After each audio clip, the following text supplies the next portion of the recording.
History is not a straight road behind us. It is a forest that grows, sheds, and regrows over the ruins of its own past, and every generation walks through it believing the tallest trees were planted by gods or giants. When modern eyes look at the immense stone cathedrals, sometimes labeled Tartarian, the mind rebels against scale and precision. The arches rise like frozen waves. The domes float as if gravity briefly forgot its own rules, and the ornamentation multiplies with a discipline that feels biological rather than mechanical. The shock is not that humans built them. The shock is that we no longer remember how societies become capable of such things. Civilizations, like living organisms, do not build with individual strength. They build with accumulated systems.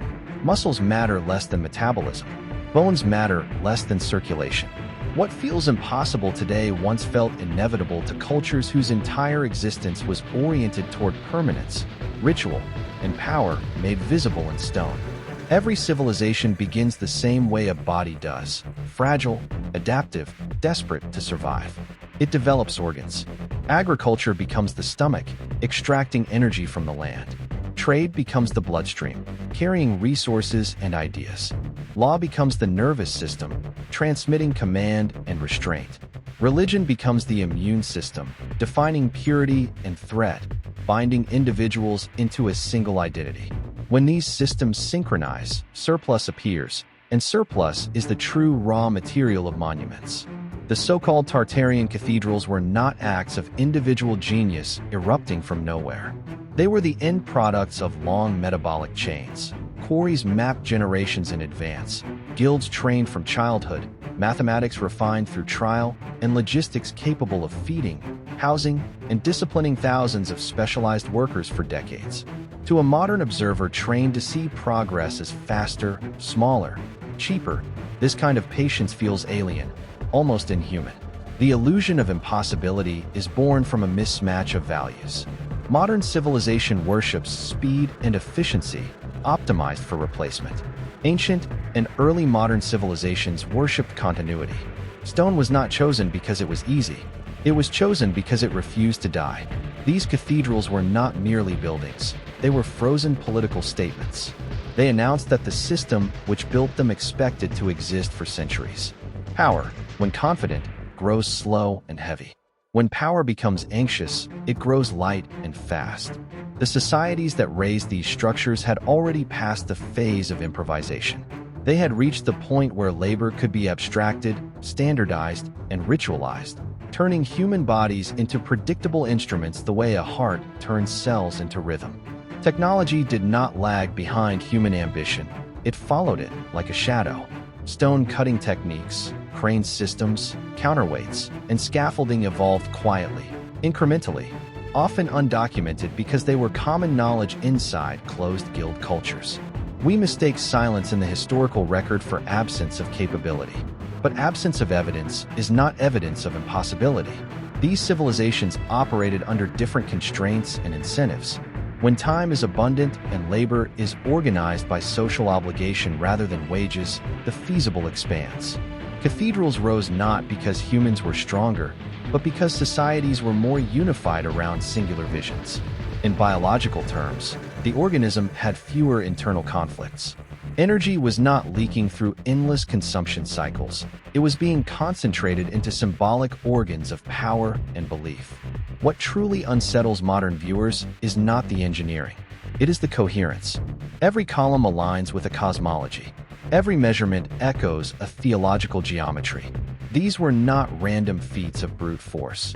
They were expressions of worldviews that integrated mathematics, astronomy, and ritual into a single narrative about humanity's place in the universe. When people call these structures impossible, what they are really sensing is the distance between a civilization that believed in eternal order and one that believes in perpetual disruption. The past feels superhuman only because the present is fragmented, and fragmented systems struggle to imagine the outputs of unity.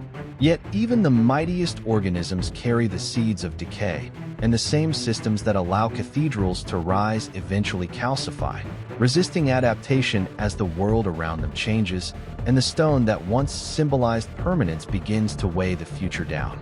The decline never announces itself with collapse. It begins with success. When a civilization reaches the peak of its architectural and symbolic power, it often mistakes visibility for immortality. Maintenance replaces innovation. Ritual replaces meaning. The same guilds that once preserved mastery become barriers to change. In biological terms, the organism's cells stop renewing, they merely replicate. Cathedrals continue to rise, but their purpose subtly shifts. They become echoes rather than declarations. This is where myths of lost civilizations are born.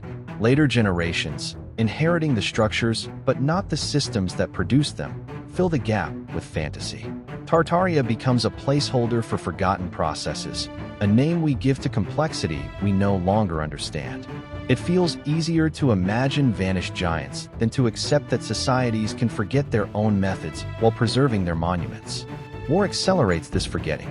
Conflict consumes surplus, redirecting energy from construction to destruction. Trade routes fracture. Skilled labor disperses or dies. Knowledge that was once embodied in communities evaporates when those communities dissolve. A cathedral does not teach you how to build another cathedral. It only teaches you that one once existed. Over time, the organism sheds organs it can no longer sustain. What remains are bones, stone shells stripped of the living systems that animated them, to descendants living inside leaner, faster, more fragile economies. These bones appear miraculous. But miracles are often just the residue of long, patient accumulation meeting abrupt discontinuity. Modern power follows the same laws, only at higher speed.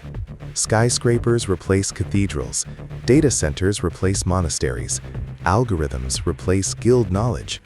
The illusion of permanence returns in new forms.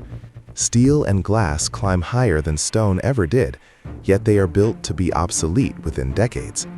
Our monuments are vertical, not eternal. They reflect an organism optimized for rapid growth rather than longevity. When we look back at ancient structures and ask how humans could possibly build them, we are really asking how societies once aligned so completely that millions of individual lives could be subordinated to a single, enduring vision. The unsettling answer is that they did so by believing the future was fixed, ordered, and worth sacrificing for.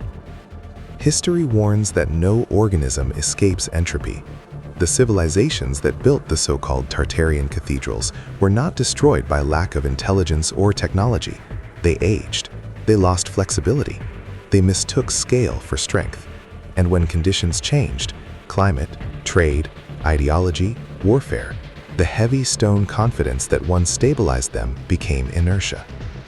Today's global powers stand surrounded by their own cathedrals of finance, infrastructure, and digital control, equally convinced of their inevitability. The question history whispers is not whether humans can build the impossible, but whether we recognize the moment when our greatest constructions signal maturity or senescence. Because every civilization believes it is the exception, and every civilization eventually becomes evidence that it was not.